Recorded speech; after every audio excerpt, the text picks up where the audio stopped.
Good morning, America. For our viewers in the West, breaking news in the Brown University and MIT murders.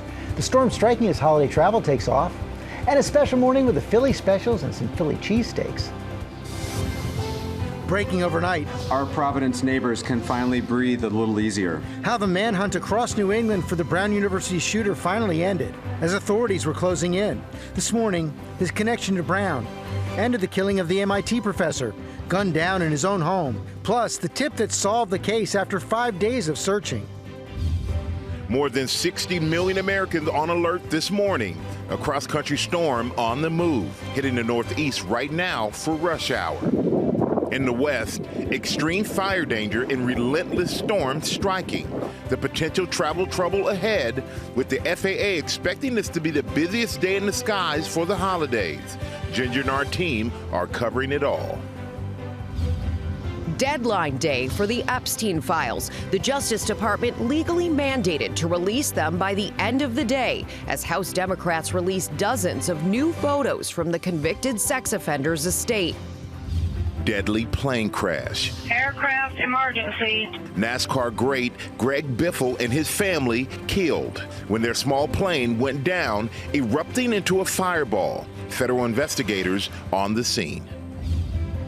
Breaking her silence.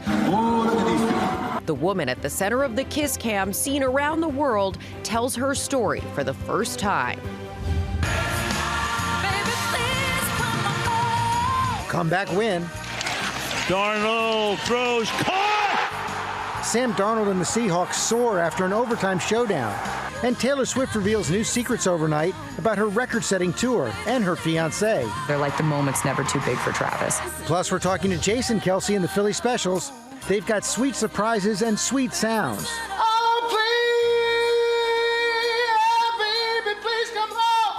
And speaking of Philly... Come on, get him, send him some stuff. Okay, I've heard they are amazing.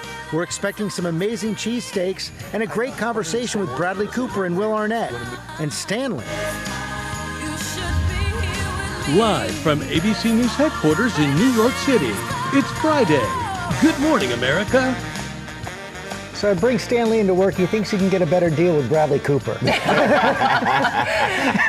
a great time. Good morning, America. Hope your Friday's off to a good Stanley start. is the star of 2025 here on GMA. Well, it is a busy Friday morning, and Ginger is standing by tracking that cross-country storm as the FAA expects today to be the busiest in the skies for the holiday rush. But first, we're going to begin with breaking news overnight. The suspect in the Brown University mass shooting found dead as law enforcement was closing in on him.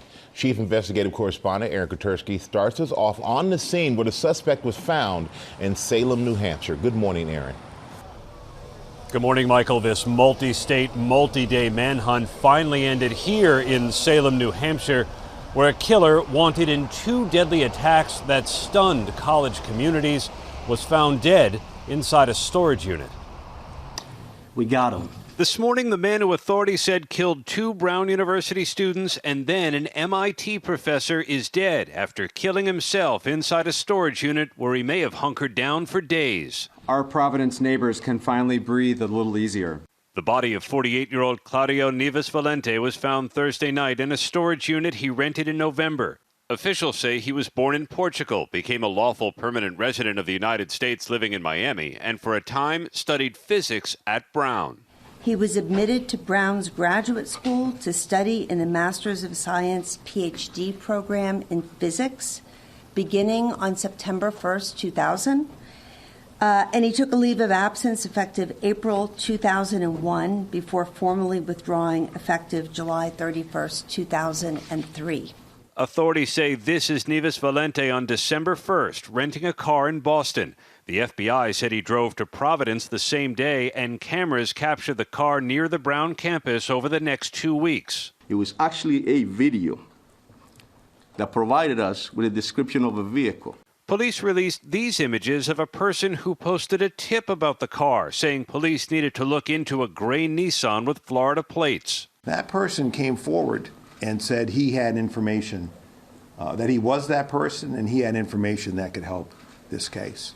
And he blew this case right open. The tipster told police he saw the suspect inside a bathroom at Brown the day of the shooting, describing the man's clothing as inappropriate and inadequate for the weather and calling the man's skin weathered.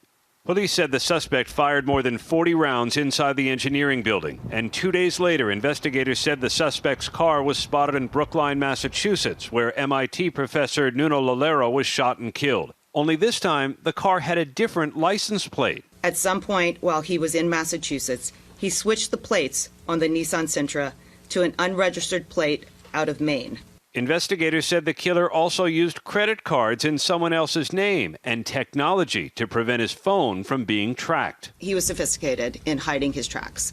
The FBI says the shooter and the MIT professor attended the same university in Portugal, and the murder was caught on camera. There was no doubt that he was the intended target. Officials said there's no longer any danger to the public, and they hope the conclusion of the manhunt brings relief to 2 stunned New England communities. So authorities are confident they found the killer. They know he attended Brown. They know he crossed paths with the professor. But, George, the officials say they still do not know the motive for either killing. George. Okay, Aaron Katursky, thanks. We're going to turn now to the cross-country storm making its way to the Northeast this morning.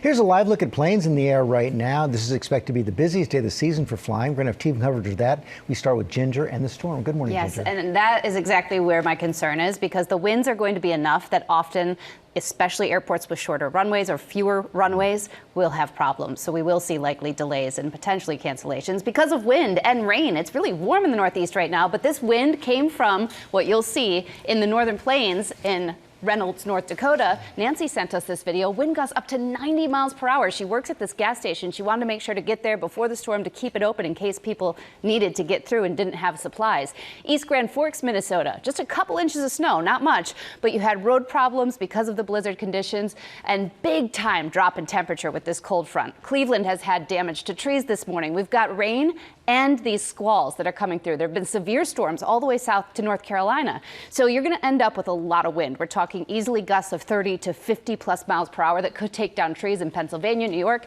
Connecticut, right through Rhode Island and Massachusetts. Some of those numbers are showing up here. These are wind gusts throughout the day. 37 here in New York, Groton, Connecticut, and Portland, close to 30 miles per hour. We're going to see this come with rain. And so through the day, you're going to see temperatures dropping dramatically, especially here in the Northeast. And it's going to come with a little snow shower on the back, especially with the lake effect bands setting up as we go into the weekend. But big change, Rebecca, for the mild holiday week next week. Yeah, a very big change. Thank you, Ginger. And that wind will impact the millions who are set to take to the skies for the holiday rush. Victor Akendo is on the tarmac at Miami International Airport. It is a very busy day ahead, Victor. Good morning.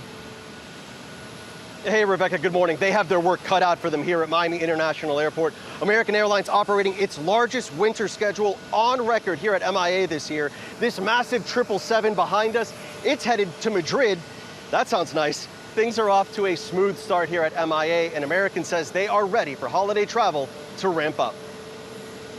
This morning, the holiday travel rush hitting new heights. The FAA expecting today to be the busiest in the skies this holiday season. More than 51,000 planes taking off as people and packages head to their destinations. The FAA even planning on using limited military airspace if needed. There's a lot of coordination and collaboration with our airport and our airline partners to make sure that we all have our plans to execute. First on GMA, the TSA revealing they anticipate screening more than 43 million passengers between December 19th and January 4th. I will tell you that our teams are ready to execute. We're fully staffed. We have initiated a lot of new initiatives this year, which we're really excited about. Some of those being the family lanes, the military lanes, the shoes on policy. So those are all things that our customers will experience as they transit through our security checkpoints. More than 12 million passengers expected to fly on American Airlines planes. Today, expected to be their busiest. 6,720 flights scheduled. That's 4 flights departing a minute. So today is the busiest day. After that, January 4th, when passengers return from the holidays, the best advice from American and other airlines, download their apps before flying. And if you're headed to the airport, try to give yourself some extra time it will go a long way. Michael? Yep, a little time, a little patience, and get those apps. All right, thank you so much for that. We're going to move on now to the nation's highways, where more than 100 million people will take road trips with gas prices falling. Alex Perez is in Chicago. Good morning, Alex. Good morning, Michael. If you're planning on getting on the road this holiday to see loved ones, brace yourself because you will not be alone. Now, according to AAA, a massive 109.5 million people will travel by car this holiday. That's up 2% from last year. And this weekend, ahead of Christmas, is expected to be one of the busiest. Expect congestion on interstates. The worst times to travel this weekend, Saturday between noon and 8 p.m., and Sunday between 1 p.m. and 7 p.m. But some good news for drivers. The national average for a gallon of gas is below $3, about $2.88 this morning, down from $3.04 about this time last year. Now, another busy travel day to keep in mind, Friday, December 26th. That's when everyone will be trying to get back home after the Christmas holiday. George? Okay, Alex, thanks. We're going to turn now to the plane crash that killed NASCAR great Greg Biffle and his family. Investigators are investigating the accident as the racing world mourns his tragic death. Stephanie Ramos is here with the latest on that. Good morning, Stephanie. George, good morning. The South Carolina Highway Patrol says it's one of the worst crashes they've ever seen. Highway Patrol said 7 people were on board the plane. All of them perished, including NASCAR star Greg Biffle and his family. This morning, an urgent investigation after a small plane crashed at a North Carolina airport. Family confirming NASCAR star Greg Biffle, along with his wife Christina and 2 children, were on board and among the 7 people who died. The Cessna C-550 going down Thursday morning as it was trying to return to Statesville Regional Airport. Video shows the plane erupting into flames, a fireball near the runway with burning wreckage skidding across the airfield, leaving a thick trail of smoke. Aircraft emergency. Poor aircraft is down.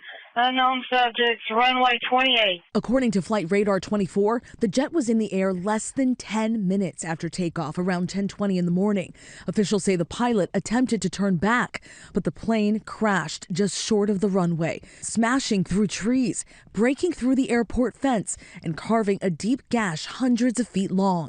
The mangled wreckage left burning near the runway, forcing the airport to shut down operations. It'll take some time to get the debris off the runway, to get it safe again. The NTSB is leading the investigation, with investigators now on the scene and expected to remain there for about a week. Officials have not released any information yet about weather conditions or what may have caused this crash. Yeah, the whole family. Total heartbreak. All right, Stephanie, thank you. We're going to turn now to the fallout after the Board of Trustees for the John F. Kennedy Center for Performing Arts in Washington voted to rename it the Trump Kennedy Center. Senior political correspondent Rachel Scott is at the White House with more. Good morning, Rachel. Rebecca, good morning. Well, the Kennedy Center was intended to be a memorial for JFK after he was assassinated. President Trump has handpicked a new board. He has declared himself chairman and has been teasing adding his name to the center for weeks now. Well, the White House says that has happened, announcing that the board of the Kennedy Center voted to rename it the Trump Kennedy Center. The website already showing the name. The White House says the vote was unanimous, but Democratic Congresswoman Joyce Beatty says that is not true. She says that she was muted on the call and unable to voice her opposition. She writes on social media, "This is not consensus. This is censorship." The Kennedy Center claims that Beatty is a non-voting member of the board. But either way, this move did not go over well with the Kennedy family. Carrie Kennedy, a niece of JFK, said Trump stands in opposition of JFK's values. Maria Shriver said it's beyond comprehension that President Trump sought to rename the memorial, adding, "It's beyond wild that he would think adding his name in front of President Kennedy's name is acceptable. It is not." And legal experts say that Congress initially named the Kennedy Center, and so that only Congress can rename it. But it's unclear what, if anything, lawmakers can do to stop this from happening. Michael. Yeah, well, we will see if they can make it stop, Rachel. All right, thank you so much for that. We're going to turn now to President Trump signing an executive order reclassifying marijuana as a less dangerous drug. Senior White House correspondent Selena Wang is in Washington with more for us. Good morning, Selena. Hey, Michael, good morning. And this is a big change. The president signing an executive order to reclassify marijuana as a less dangerous drug. It's something the president first announced support for back on the 2024 campaign trail as he was trying to win over younger voters. So for some context, right now, cannabis is in the most restrictive category, the same one as heroin and LSD. Under this change, it would move to a Schedule III drug, putting it in the same group as some common prescription painkillers like Tylenol with codeine.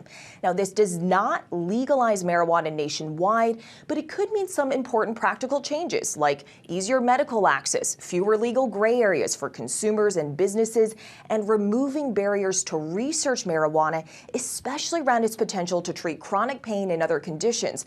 And the White House is really stressing that so many Americans are already using marijuana for pain management, but they never talk to their doctors about it. So guys, the hope is that this will lead to more research, which will lead to better guidance for both patients and doctors. George. Selena Wang, thanks.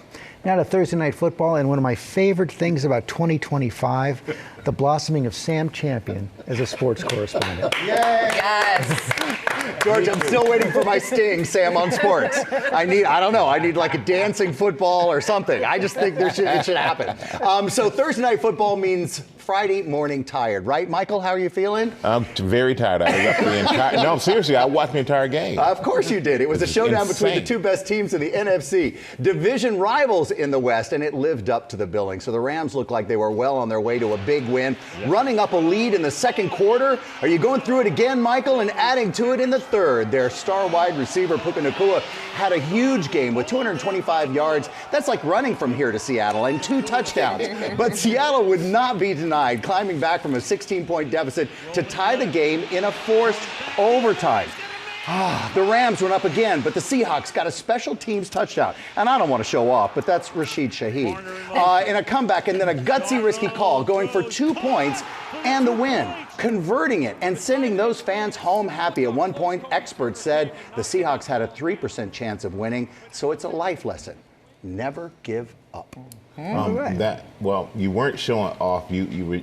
That wasn't the right play you called. That was a throw to this guy they call JSN, Jackson Smith and Jigba, in the back of the end zone, Sam. But that was a nice return for the touchdown that we didn't see that you called. Could you just have let it go? I'm sorry, I couldn't, man.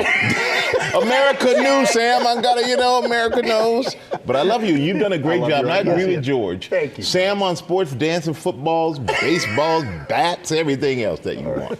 Thank you, Sam. Thank you. Coming up, Morgan Norwood has the latest on the viral Coldplay Kiss Cam fallout. Hey, Morgan. Hey, George. We all remember that, right? The woman in that video is now telling her story for the first time, what happened leading up to that moment seen around the world and how it's turned her world upside down, Michael. Also ahead, Will has exclusive new numbers with flu cases spiking. Hey, Will. That's right, Michael. Good morning. Demand for over-the-counter medicines and at-home flu and COVID tests are an indicator of just how bad it's getting. I'll have those numbers and more headlines new at 7:30. Thank you, Will. And we have the new secrets revealed overnight from Taylor Swift. We have a lot more coming up here on GMA. Stay with us.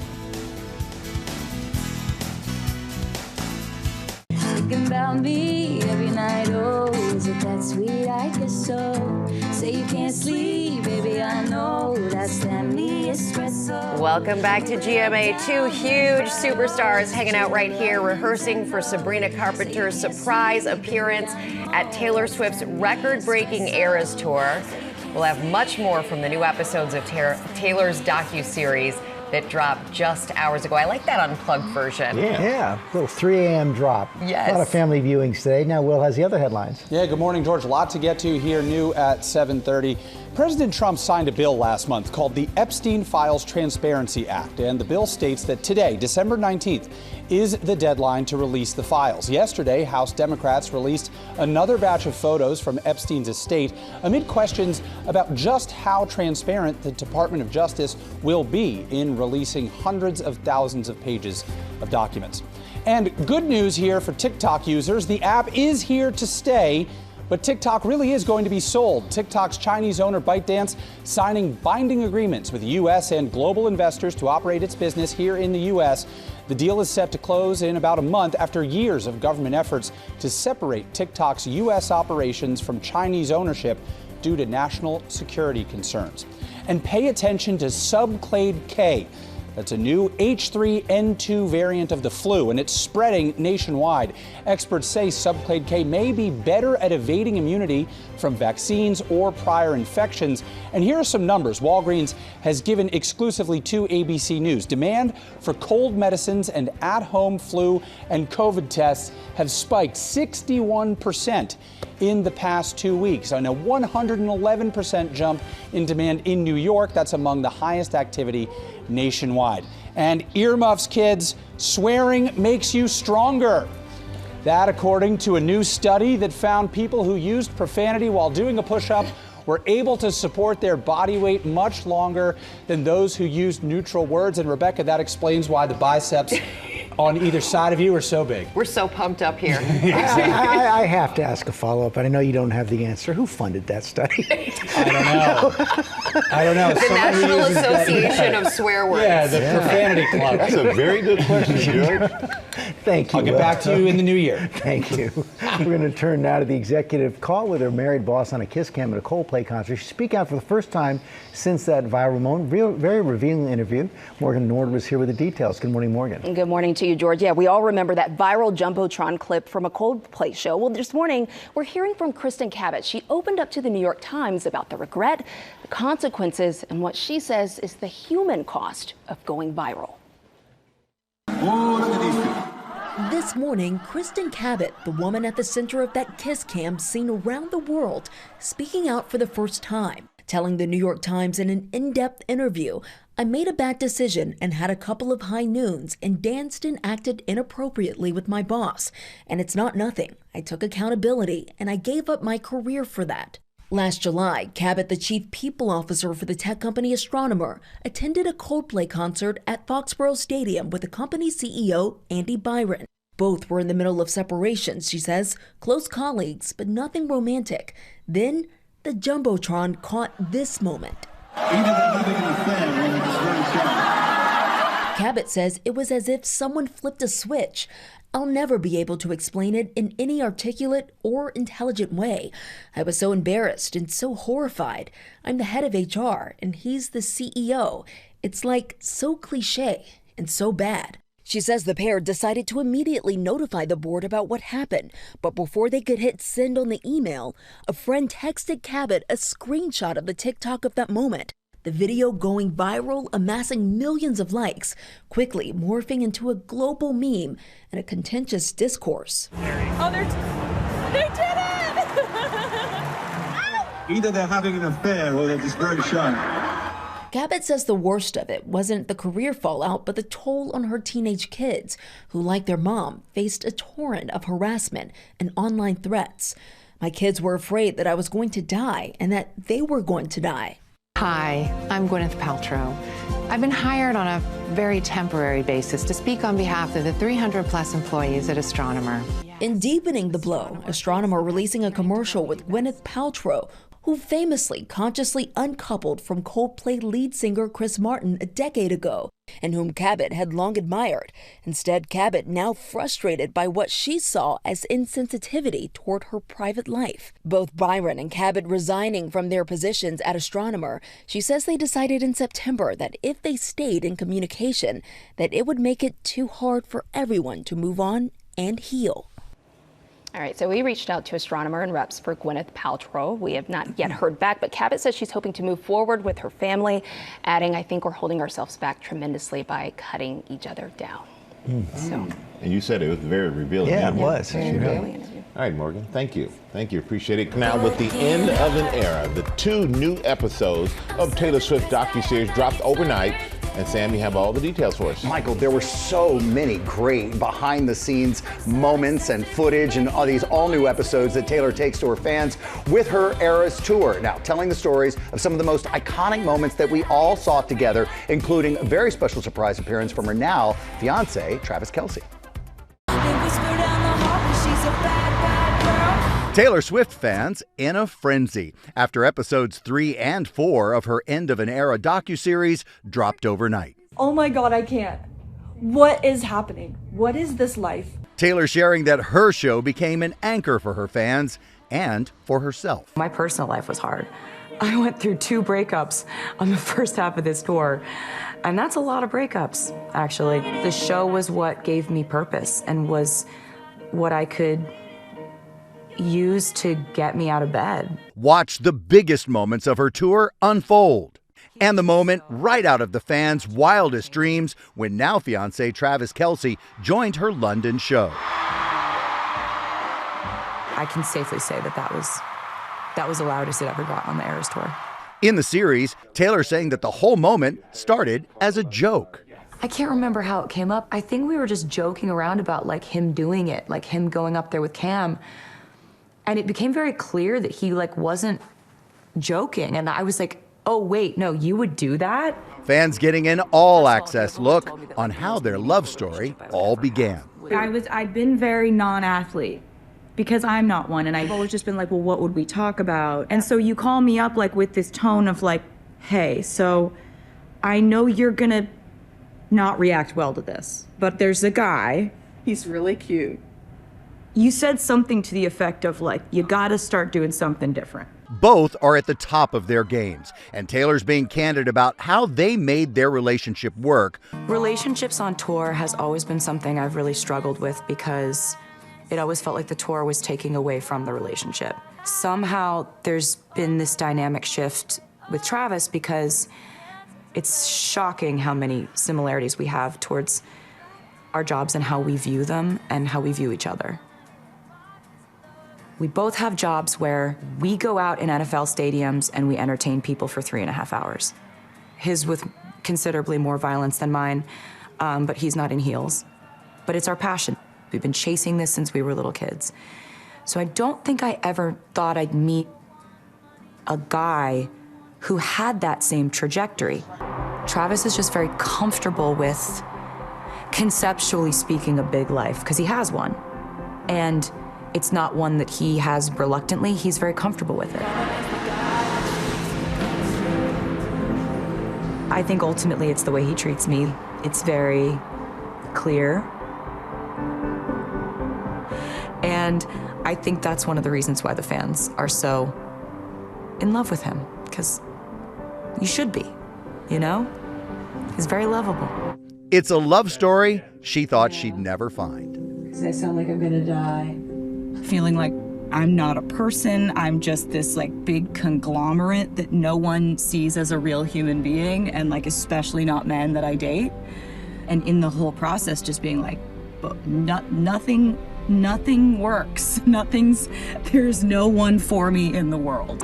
First of all, if you ever would have told me that like the most meaningful relationship I would ever have would start with a man saying that he was butthurt, that I didn't want to meet him, like, unbelievable.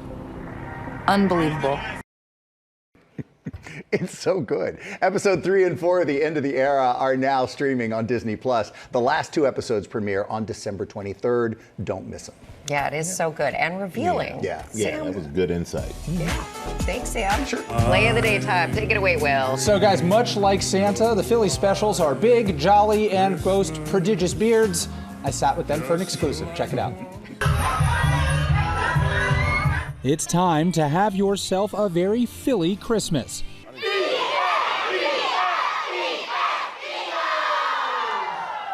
The world-famous Philly specials. The unlikely caroling trio of Philadelphia football stars, Jason Kelce and current Eagles lineman Jordan Mailata and Lane Johnson, making holiday magic for 30 local families in need, surprising them with gifts and a movie screening at a Philly special Christmas. How did the Philly specials come to be in the first place? Basically, we had all been musical in the past as offensive linemen with the Eagles. We had an idea that it sounded like a fun kind of joke at first, but we put together like a Christmas album. You're an amazing singer, no offense to the other two, but like you could be a all-pro singer instead of an all-pro offensive lineman. Like I've had the most singing just experience, but I've never been in a booth or a recording studio. I knew the moment we were doing White Christmas, the first time we recorded, and you did your part, that's when I was like, okay, this is gonna be really good. The Philly Specials have recorded 3 holiday albums. No new music this year, but they did drop a new video.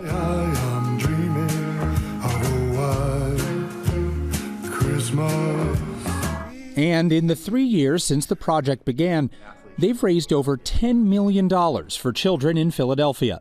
What is the mission behind the Philly specials and all that you do to put this out there? We always knew we wanted to do like the charitable aspect and to have it give back to the community and families and kids around the holidays. There is no place like Philadelphia. Just the momentum you feel in games.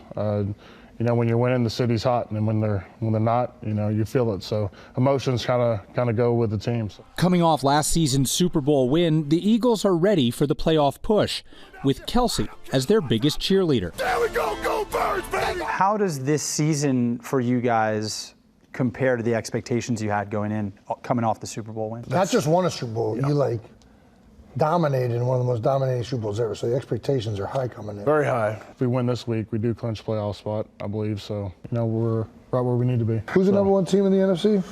Right now? Is it Rams, Seattle? Yeah, it's the Rams. Rams. Who won it when you guys played the Rams? We did. Yeah. You guys beat the Packers? Yeah, barely. You still, I mean, yeah, a win's a win. Don't just take it. Just take it. Before I let you go, big wedding coming up. How prepared are you, and what are you going to say in your best man speech? Time will tell if there is one or anything like that. I've been given no details on that front. But, you know, I think however I'm involved, I'll be happy to be, and I'm just happy for those two. Jason has been known to give a great speech. There's a lot of pressure on this one particularly if he gets the nod. And these three guys do so much for the community. In fact, Mailata is a finalist for the NFL Walter Payton Man of the Year Award. And fans can actually vote on that one. Oh, yeah. It's great to hear from him. Thank you, Will. We'll be right back. Good morning, America. It's 8 a.m. Breaking overnight. How the manhunt across New England for the Brown University shooter finally ended as authorities were closing in. This morning, his connection to Brown and to the killing of the MIT professor. Holiday rush. With the FAA expecting this to be the busiest day in the skies for the holidays, the points guy, Brian Kelly, is here with last-minute tips. Breathtaking adventure. Oh, beautiful. We're showing you what makes Missouri great, from the subterranean scenery to the home of the Kansas City Chiefs. It's the most wonderful time of the year. It's a wonderful Friday morning. Get ready for our 2025 sweater game as we celebrate National Ugly Sweater Day. It's the most wonderful time. And is this thing on? And I wish I had a punchline. All the laughs with Bradley Cooper and Will Arnett. We talked about their new movie, Cheesesteaks, Sean Hayes and Laura Dern. You okay? Are you gonna be okay? Get ready. That was terrifying. As they say, Good morning, America. Good morning, America. Yeah, his voice So we is should have better. done it. No, your voice is better. No. Live from ABC News headquarters in New York City, it's Friday. Good morning, America. Well, we're going to hear it again. Good morning, America. You know, we are celebrating National Ugly Sweater Day. Our control room and our crew are getting into the holiday spirit. You know, Sam, I'm going to have more fun ahead in Pop News, but I got to say, some of them, they wear those year-round. I don't think they knew it was National Ugly Sweater Day. That's just their wardrobe. I would be offended. I love the ones that light up. What are they doing? They brought it. All right. We also have the points guy, Brian Kelly, here with tips to save time and money during the holiday rush. First, look at the top stories breaking today. We start with the breaking news overnight on the Brown University and MIT shootings. I want to go back to Chief Investigative Correspondent Aaron Katurki. He's on the scene in Salem, New Hampshire. Good morning, Aaron. And good morning again to you, George. The same killer opened fire at a study group at Brown University, then murdered an MIT professor at his home. And after a multi-state, multi-day manhunt, he was found dead here in Salem, New Hampshire, where authorities said he killed himself inside a storage unit. We got him. This morning, the man who authorities said killed 2 Brown University students and then an MIT professor is dead. The body of 48-year-old Claudio Neves Valente was found Thursday night in a storage unit he rented in November. Officials say he was born in Portugal, became a lawful permanent resident of the United States living in Miami, and for a time studied physics at Brown. Authorities say this is Neves Valente on December 1st, renting a car in Boston. The FBI said he drove to Providence the same day, and cameras captured the car near the Brown campus over the next 2 weeks. Police released these images of a person who posted a tip about the car, saying police needed to look into a gray Nissan with Florida plates. That person came forward. He blew this case right open. The tipster told police he saw the suspect inside a bathroom at Brown the day of the shooting, describing the man's clothing as inappropriate and inadequate for the weather and calling the man's skin weathered. And 2 days later, investigators said the suspect's car was spotted in Brookline, Massachusetts, where MIT professor Nuno Loureiro was shot and killed. The FBI says the shooter and the MIT professor attended the same university in Portugal. There was no doubt that he was the intended target. So the killer is dead. They know he crossed paths with the MIT professor, and they know he attended Brown University at least for a time. But beyond that, guys, the officials say they still do not know why he committed either of these attacks. Guys. Yeah, it's baffling to all of us. All right, Aaron, thank you so much for that. We're going to go now to the travel holiday. It's the rush, and we all know about it. AAA is projecting that a record 122 million Americans will be traveling over the next 2 weeks. Brian Kelly, the founder and CEO of The Points Guys, here with tips to make getting where you need to go faster, which a lot of people are going to pay attention to this, Brian. But the FAA said this is the busiest travel day of the holiday season. So what can families and people do to get through the airport quicker, especially starting with those security lines? That is so important. I hate waiting in lines. And it still baffles me how many people don't have pre-check. So TSA pre-check is $80 for 5 years. You can sign up at places like your local Office Max and Staples, and you can bring your kids with you. You don't need to sign them up.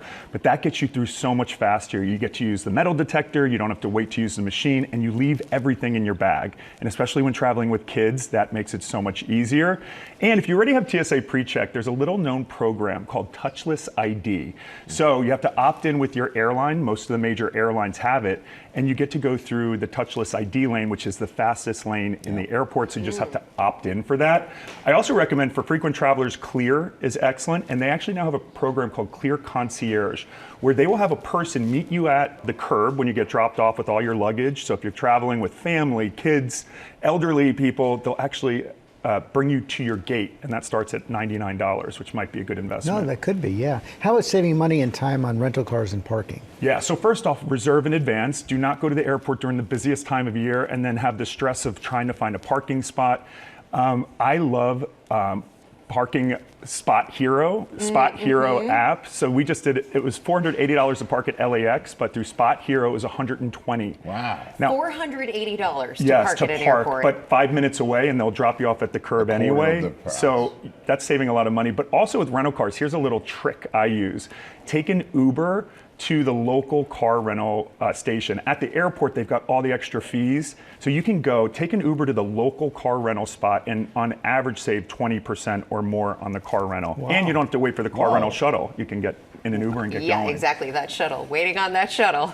As a parent, I know what that feels like. Yeah. And you're a parent, you travel all the time with your kids. You document it a lot. And your boys are young. They're like 1 and 3 years old. 1 and 3. But it always looks so seamless when you're doing it. Well, here's what I recommend. Just plan as much as you can in advance. At a lot of airports now, Ubers can't pick up at the curb. So when I'm with kids and check bags, I use Black Lane. Black Lane is the same price often. The driver can meet you at the belt, which is dramatic. And there's a 60 minutes of wait time built in, and you're texting directly with the driver. So you're not dealing with trying to hail a ride. I really love that service. But yeah, in general, just like packing a good attitude. All of my kids have Global Entry. Global Entry is $120 now, and kids are free. Game changer. And if you don't want to get Global Entry, get Mobile Passport. When traveling internationally, Mobile Passport's an app, pre-download it, and it can save you hours in immigration going through U.S. airports. Yeah, that really works. It really works, yeah. And Black Lane, I got to remember that because my daughter called me, I'm stuck at the airport. They can't pick me up. So in the middle of the night. But I know you've traveled a lot. You went to Antarctica with your kids. Now you're going to Australia really quickly. So my 1-year-old is going to be the youngest person in the world to go to all 7 continents. We just went to Antarctica. National Geographic Lindblad now has, you can fly from Chile to Antarctica, 2-hour flight, and then take an amazing cruise around Antarctica. I cannot put into words how beautiful it is there. highly recommend. So It's your one of the- 1-year-old is in the Guinness Book of World Records? Well, we're going to Sydney for we're going to Sydney for New Year, so he'll be 12 months and 10 days old. The current record is 18 months, so sorry to that kid. Well done, Dad.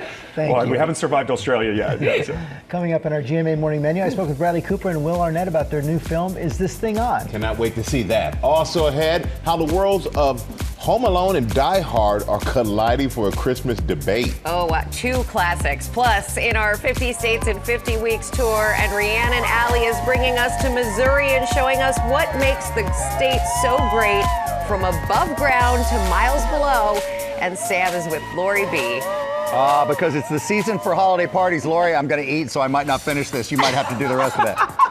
We have the right stuff all about host gifts. That's coming up right here on GMA. How's it taste? It's so good. It's so good. All right.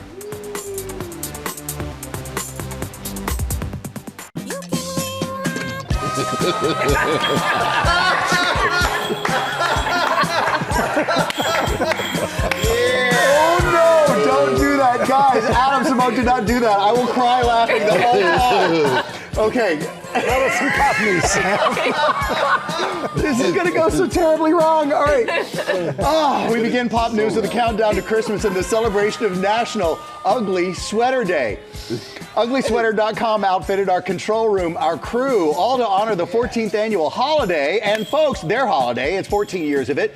The country has always been getting in on the ugly sweater. You know, there was always that one relative who just wore an ugly sweater.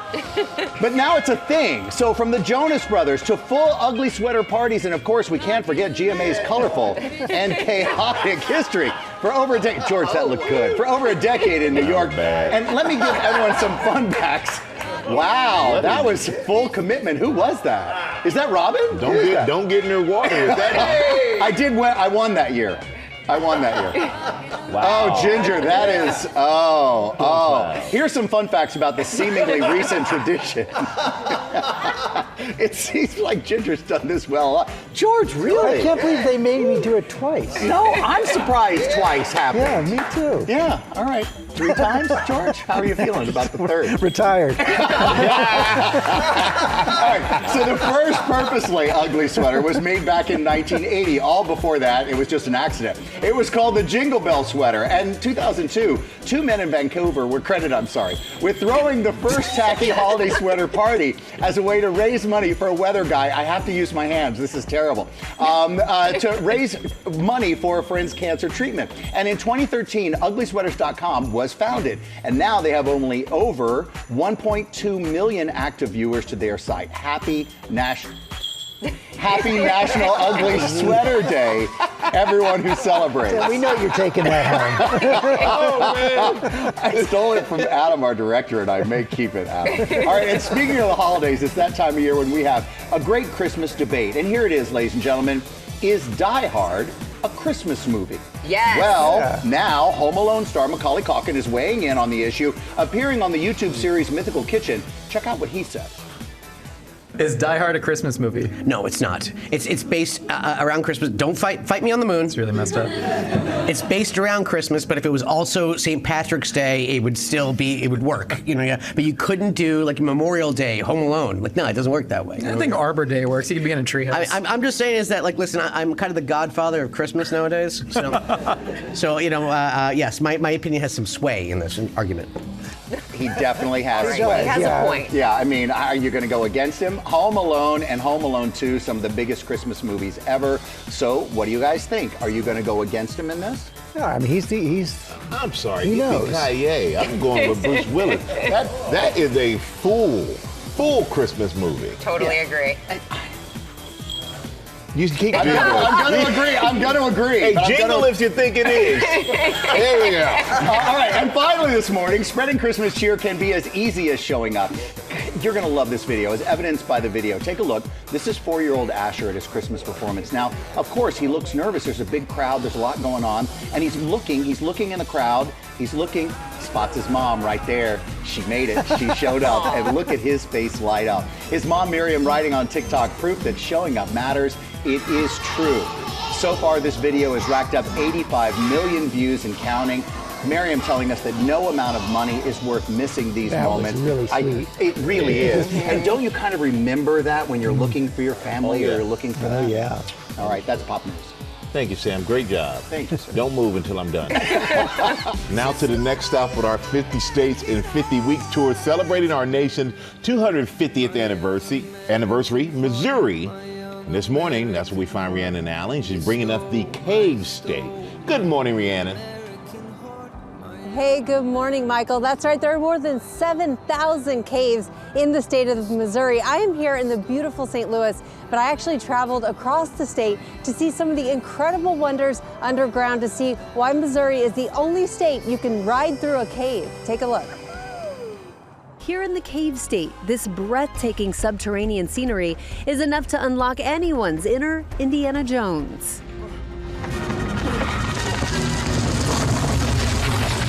Missouri is home to more than 7,500 documented caves, with dozens of them open to the public. But in Springfield, there is one unique attraction that you won't find anywhere else in the country. There's 4 caves in the world you can ride through, and we're the only ones here in North America. The fantastic caverns are traversed in these bright red Jeep-drawn trams, guided by cave enthusiasts like Chandis Ingenthron. It's beautiful, drop-dead gorgeous, beautiful. And we get people from all over the country that come here. A Jeep-drawn trailer can take people through, and you can see more in that 1 hour than you can just walking through the cave. I hopped in the passenger seat to see what makes these caverns so fantastic. How beautiful. First discovered in 1862 by a hunting dog named Juno, the massive cave is intertwined with the state's history. We were the second cave in the country to have electricity. And the first explorers are part of women's history. We're going to see where the first explorers wrote their names on the wall. 12 young ladies were the first to survey the caverns in 1867, their names forever etched into the stone walls. That's incredible. We don't know a whole lot about them other than that there was a newspaper written about them, that this was the largest cave that they had ever seen. And conservation and education is a key part of the tours. That's a big part of really our mission statement here, is to keep people informed, educate children on what purpose caves serve in our day-to-day life, and keep them interested in it so we can keep places like this safe and clean and accessible for generations to come. But it's the accessibility of the attraction that has made the fantastic cavern so remarkable for more than 6 decades. When you're visiting most caves, there's a trek involved. You have to hike downstairs, hike upstairs, crouch, duck, crawl. Your grandparents can come through here, an infant child can come through here. The fact that we can reach that many people makes this a really special place. And we are going from deep underground to now one of the coolest, most incredible sites above ground here in Missouri. We are here at the Gateway Arch National Park, and I am joined now by Superintendent and Deputy Superintendent. This is David Muir and Pam Sanfilippo. And I'm going to start with you, David, because I want to talk about millions of people come to the Arch every single year. What do you think it is about this incredible monument that draws so many people here? Well, I think obviously the Arch, the 630-foot monument, the largest man-made monument in the Western Hemisphere, is definitely the draw. But beyond that, we also have a world-class museum and the incredible old courthouse, which draws in visitors every single day to see history, both past and present. It really is something to see, especially at sunrise. It's been gorgeous. And Pam, it's the 60th anniversary. What makes the monument so special to the city of St. Louis and really the whole state of Missouri? Well, it is the 60th anniversary of the completion of the Arch, and the park was established almost 90 years ago, so we're celebrating that as well. I think for St. Louis, it just represents the city, and that's shown by all of the different companies that use the Arch as part of their logo. They're proud to share that. We are proud to have the Arch here in Missouri, aren't we? Thank you so much, Pam. Thank you so much, David. And guys, you know, sometimes you see these monuments on Instagram or on social media, and they really don't, aren't as magnificent in person. I have to say the Arch is one of those. It's even more breathtaking in person. It's just incredible to see, especially, like I said, here at sunrise. And we agree with you. It is beautiful. So if you haven't seen it, make sure you get to Missouri and check it out. We're going to have much more from Rhiannon just ahead. But first, let's go to Rebecca and Lori. What you two got? Thank you, Michael. We're going to go now to the right stuff. 'Tis the season for celebrating. And this morning we are talking hostess gifts for every kind of gathering from now until the new year. And Lori Bergamato is here with some of the great picks that you can shop right now with that QR code. Lori, as always, so nice to see you. Merry Christmas, Happy New Year, Happy Holidays, and you got sweet treats to start us off. I do indeed, because where there is food, Rebecca, there is love, right? So we're gonna start here with Comparte's chocolates. This is a great and very easy hostess gift to give. One of the things you have to remember when you bring a hostess gift is you don't want the host to have to do any extra work. So you don't want them to have to put something in the oven or Don't the bring freezer. flowers without a vase, for example. Exactly, so you don't want to say, here's this dessert I made, now For you have to bake it, example. for example. But you could bring these gorgeous Comparte's chocolates. We have truffles, we have, Sam Champion really liked these orange dipped. I just told You got Michael into about those, them. Sam? Yeah, I just told Michael about them. Michael's coming in, you guys. Yeah, He's they're coming amazing. in for Yeah. one. We've got pecan They look shortbread great. and gingerbread bark. They have so many beautiful things. It's equal parts dessert and decorative, and they're all handmade They in are LA. beautiful and they taste great. They taste great. And more food. This is a little bit of a different idea because it's thinking ahead to the next morning. You know, if somebody has a big party and they wind up with 30 candles as hostess gifts, that's lovely, but it doesn't really help them that much. A lot of people are going to get a lot of candles in the future Exactly. from that host. So this is from Wolferman's. What we loved about this, they've been in business over 100 years, so high quality goods.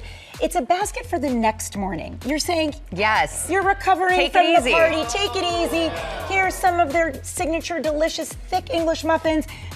Preserve so many great things. So breakfast is on you the next day. So we love Sam that. likes that. Okay, then from Anthropologie, these went viral this year, you guys. This is the Icon juice glasses. They have adorable little decorations on each of them, and so you can kind of tailor them to your host, or you can keep them really festive. It's a way to elevate the party. That's another thing you can do. Michael's still stealing chocolates over there. But it's a great way to elevate that moment. That's another great thing to do when you arrive at a party. Say, here's your party. We're gonna just up the ante a little bit. And then finally, this is my This stuff go-to. is phenomenal. Is olive oil. Yep. So if you don't know what to get, you can always, go and get olive oil we got this on Amazon, so if you're a procrastinator, it can come overnight. But if not, you can even pick this up at Whole Foods. This is from Graza. There's one for drizzle, there's one for sizzle, and everyone will love it, and it's under $15. Excellent. Thank you, Lori B. You Thank got us you. covered as always, and you can shop all these on our website and at that QR code. And coming up, George's very funny interview with Bradley Cooper and Will Arnett.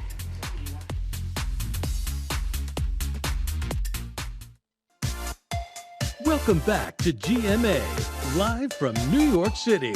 Yeah, kind of a wet morning here in New York, but right now we're going to go to Bradley Cooper and Will Arnett. I talked to them about the new film called Is This Thing On? Take a look.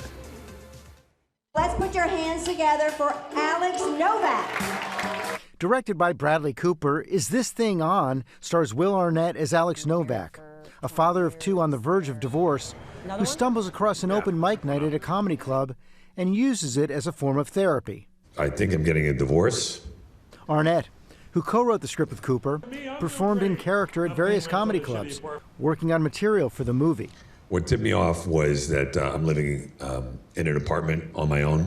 I was surprised to learn that you had never done stand-up before. You've done so much comedy. Well, it's such a unique discipline, stand-up, and I've always had a healthy fear of it, so I'd never done it before until we started doing prep for the movie. The idea of him doing stand-up and knowing where he is in his life now at 55 and everything that he's gone through, I thought, oh man, I was like, this is a character that could really harness all of your talent. And Bradley asked me, he said, what are you working on? And he said, I'd love to read it and I'll just give you my thoughts. And about a week later, he FaceTimed me and he said, I think words to the effect of, bro. Right? I want to do this. He actually said, if you remember, if you'll let me, I'd love to rewrite this with you and I'd love to direct it. And I was like, if I'll let you. Yeah, stand-up I've been doing for a while. So I'm the only one who doesn't know you do this? In the movie, you're getting divorced from Laura Dern. She described you as the greatest dance partner any girl could ever ask for as an actor. Wow. That's very nice for him to say. They put the work in. You know, the whole movie hinges on this relationship. She's amazing. For me, it is a departure tonally from a lot of stuff that I've done or that people may or may not know me for. And you can imagine how intimidated I was. Everybody else basically was an Academy Award either winner and or multiple nominee. You okay? Are you gonna be okay? Were you afraid? Yeah, I was. I was nervous. I actually said to Laura, it's intimidating, of course, because I want to make sure that I'm able to be there and meet the moment. And so, yeah, I was scared. And I wish I had a punchline. How do you push actors out of their comfort zone? It's more about putting actors into their comfort zone so that then they feel safe enough to do something that scares them. So to me, it's all about prep and then just being there with them, making sure they realize that they're not alone. You're an actor, you're a director, and you also went behind the camera? Yeah. What was that like? That was terrifying. We both had like similar experiences. Yeah. I've been doing stand-up. Is it like a hobby? And it's something I look forward to. For me, having somebody that I know really well, who's a very close friend. We know everything about each other. And someone who I also trust as an artist, as an actor, and as a director, to be this close to me the entire time. That did allay a lot of my fears. In some ways, you guys are lucky like that. It doesn't always work out when friends. I know, it's funny you say that, George, because a lot of people after they're like, how'd you guys do? And we're like, great. But you're right. You know, maybe it's like where we are in our lives. And Laura, too. Everybody trusted each other. I want dirty more dishes. Well, we can wash them in the morning. Sean Hayes, one of your Smartless partners, is in the movie. You guys have had such... And his husband, Scotty. And his husband, Scotty, plays it as well. Yeah. We know them. We're friends with them. Yeah. Oh, that's that great. Is them in the movie. Yeah, totally. That's why I wrote the ice cream thing. It's definitely the ice cream thing in the middle of the night. That's definitely them. They didn't need a ton of direction on that. No. There's another great ad for Smartless. Really, we wanted to make sure. Before you go, I want to do an ad for your cheesesteaks. Last year, Danny and Coop's, a Philly cheesesteak restaurant co-owned by Cooper, opened in New York City. Oh, man. I don't know that you need it. It's Have you gone there? I can't wait in line for 45 minutes, an hour, 2 hours. I'll figure out a way to do that. Busy guy. Come on, send him some stuff. Okay. I've heard they are amazing. Oh, I'm glad. Yeah, it's wonderful. We just start. And you're really cooking? Yeah. I mean, there's a great crew there, but I go as much as I can. We'd shoot till sort of late at night, and the next day we'd be texting in the morning, and I say, hey, do you want to meet up for coffee? And he's like, no, I'm cooking right now. Now here's the real challenge: trying to eat a cheesesteak on camera. I've heard they're amazing. I'll go down another time and try this right now. It is pretty That is great. really good. Oh my wow. That is really good. Did Bradley cook these though? Probably. No, thank you, Bradley. And the movie's great as well. It's called Is This Thing On? It's in theaters now. Now, with the new book from the mom of two of the most polarizing internet stars, Logan and Jake Paul. Well, you sat down earlier with Logan and his mom, Pam Stepnick, to talk about their memoir. I did. It was a great conversation. I'm glad you're still enjoying your cheesesteak. Thank you. Yeah, well, just to contextualize. So, in any case, Franklin P. Adams was a well-known 20th century writer, and he once wrote, "You can learn many things from children. How much patience you have, for instance." Pam Stepnick has packed her patience for years, raising two boys who have lived life at the speed of the internet since they were young boys. The Paul brothers, Logan and Jake, have been on the chaotic leading edge of internet and influencer culture for years, and people have opinions. Now their mom, Pam, has written a book about her life with them and the wild, rewarding ride it's been. I'm like very emotional. Why? I don't know. It's like really fun. She's the beating heart behind two of the most notorious internet personalities of their generation. Logan and Jake Paul's mom, Pam Stepnick, the brothers' ultimate cheerleader. You're grounded. She's written a book detailing the lessons learned on the wild ride raising two sons who became pioneers of the influencer age. Pam, quite the title. Where'd you come up with it? I'm looking at him. I'm actually shocked my mother would name a book F the Pauls. I truly find it incredibly offensive. And thanks for having me on your show to vent about it. Do you deserve it? Yeah. Yeah. Can I just tell you, Will, that I did not teach him to lie, ever?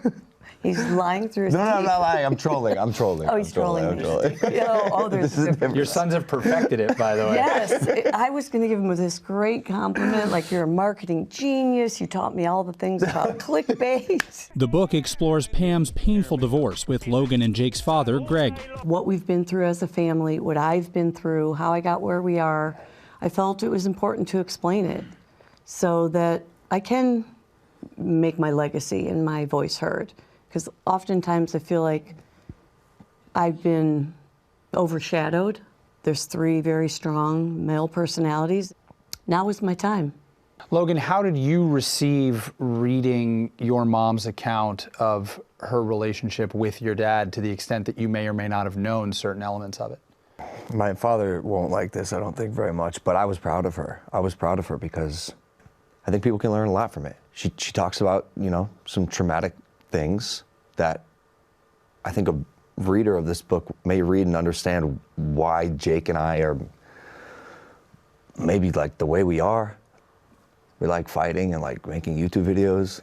I don't know, maybe like it's just maybe there's a lot to unpack still. I was happy for her, and I was happy that she talked about things that she's been muzzled about in the past. And guiding her sons through their ups and downs as they put their entire lives on social media. That's hard to top, Logan. You wrote about one of the darkest times in Logan's life in Japan. Was that a difficult thing for you to do? Yes, I was nervous about, writing that and what it would conjure up in Logan's heart and his head. I was nervous about that, but it's a huge part of who he has become and what he has learned. And I believe both of them have learned more from their failures than their successes, and that's an important tool as well. I always say success is not final and failure is not fatal. I'm sending these messages out to parents and anyone who wants to be in that influencer culture. Look out, learn from what we didn't know. We learned the hard way, so maybe they don't have to. As both Paul brothers have expanded their domain past internet fame. Jake preparing for another headline-making heavyweight boxing match. Logan dominating as a WWE wrestler and learning parenthood himself. If you raise your daughter the way your mom raised you, what's your daughter going to get? She'll just be so sweet and driven and highly competitive. You should play pickleball with her. It's insane. Anytime. It's it's wild. You pickle? Let's go. I do. Let's go. I'm competitive too. Yeah, right. dude. I can tell. Look at you. You guys aren't just the only competitive ones in here. Bro, so there, come on, Pam. How do you know? Yeah, right. Exactly. Let's prove it. Till we play. Yeah. Speaking of competition, Jake Paul has his big boxing match tonight in Miami. That's why he wasn't there. He's preparing for his fight against Anthony Joshua, and the book is out in January, but you can pre-order it right now on our website. All right. Thank you, Will. Appreciate that. Good, fun interview you had with the family. We're going to go now to 50 states in 50 weeks, America the Beautiful, and we head back to Missouri with Rhiannon Alley. Hey, Rhiannon. Hey, good morning, Rebecca. You know I'm from the Show Me State, but I'm excited to show you what makes Missouri so special. Yes, we have the Gateway to the West, the tallest arch in the world, but it was also the home to another member of the Disney family, the man who started it all.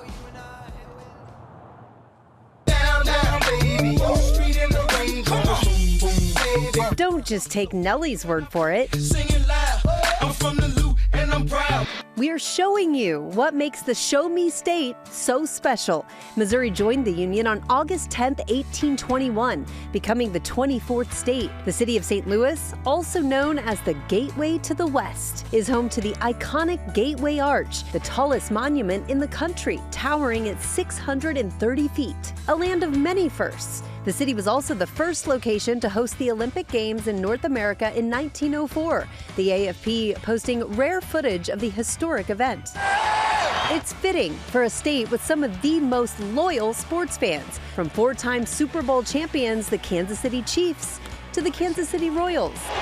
Base hit, the Cardinals will win it! And the St. Louis Cardinals, whose home field sits in Busch Stadium, named after Anheuser-Busch, the largest brewing company in the world. which gave us those majestic brand ambassadors, the Budweiser Clydesdales. And you know what goes great with beer? Slow smoked Kansas City style barbecue, followed by some gooey butter cake for dessert, or ice cream served on another Missouri invention, the waffle cone. And we wouldn't have Disneyland's famous Main Street USA without Walt Disney's childhood hometown of Marceline, which helped inspire the happiest place on earth.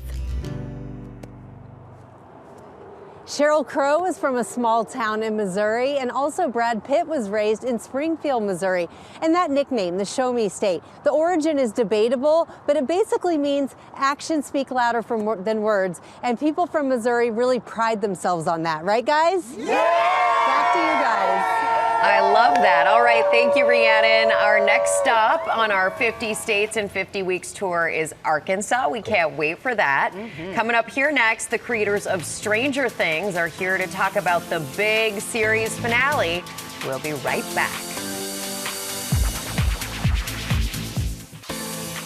I can't even believe this part of the week is over. We're closing out our Stranger Things week here at GMA with masterminds behind the hit show, brothers Matt and Ross Duffer. We're just talking twins around here about the 5th and final season. Guys, welcome to the show. Welcome, guys. Yeah, thank you. This has been a big week. We've had like everybody here. We've been talking about the season and actually the whole like movement that is Stranger Things. One of the coolest things I think I read is that you guys knew the final scene. You had it in your head. Yeah. For 7 years, you had it in your head? Something like that. We made that number up, but I think it's somewhere around there. Yeah, and I think it helped us to know that destination. It was like our North Star, and it gave us confidence, especially as we went into this final season. Because you could write, 8 hours of entertainment that people really like, but you mess up on the last 5 minutes, then that's all everyone's going to talk about. You're going to hear about that. Yeah, exactly. We're going to hear about it. Yeah, I love that you're twins. I'm married to a twin named Matt who works with his twin brother, and you wrote this scene together. Yes. What was that like? I mean, it's so hard to because and I'm sure you get this too from your husband, but it's like everyone goes, "What does it feel like to be a twin?" I don't know what it is to not be a twin. So I have no context. I've never not written with him. But you're in each other's heads a little bit. Oh, yes, we think very much alike, which can be good and bad. When we're writing, we're just on a Google Doc, we're on separate desks, and we have headphones on, we're listening to music, and it's like a hive mind. We don't talk. We don't talk, it's just, and he'll write something that I don't like, and I'll just delete it. And then he'll put it back. Feelings. And then I add it back, and then he deletes it again, and that's when sometimes the headphones come off, and there's some sort of confrontation. Well, okay, so I've never been a twin. So when you're writing, do these thoughts happen at the same time, or I mean, what is that? I mean, when we're writing, I don't want to say they happen at the same time. We're just sort of building off one another's thoughts. So it's a very fluid process. Which is, I mean, that's kind of how we've been working since we were little kids. Yes. All right, let's take a look at a clip. You're one of Sullivan's attack dogs. You're the psychos he let slip off the leash when he wants to, go into the desert and massacre a group of unarmed scientists, all in the pursuit of one little girl. Little girl. She's a freak! She took down a helicopter just by looking at it. I had friends in that Huey, man. Oh my God, my heart is breaking for you. Whoever you are, you just took out more of my guys, so go to hell. I'm already there. Look around you. Oh. So much movement in that Google Doc. Man, that's a really dark scene. It's actually not that dark. The show. The show? Should we pick something lighter? Yeah. For Good Morning America, that's like pretty heavy for the morning. It was intense. Yeah. So I also understand that Millie Bobby Brown at some point walked into the writer's room, and it was somewhere where you guys were working on this last scene. And you've described her as this incredible detective. What did she get out of you that no one else could get? I think she got a lot. She saw the whiteboard, and she saw, because we were plotting out the final episode, so she saw some stuff on there. Including a rough version of the ending. Yeah.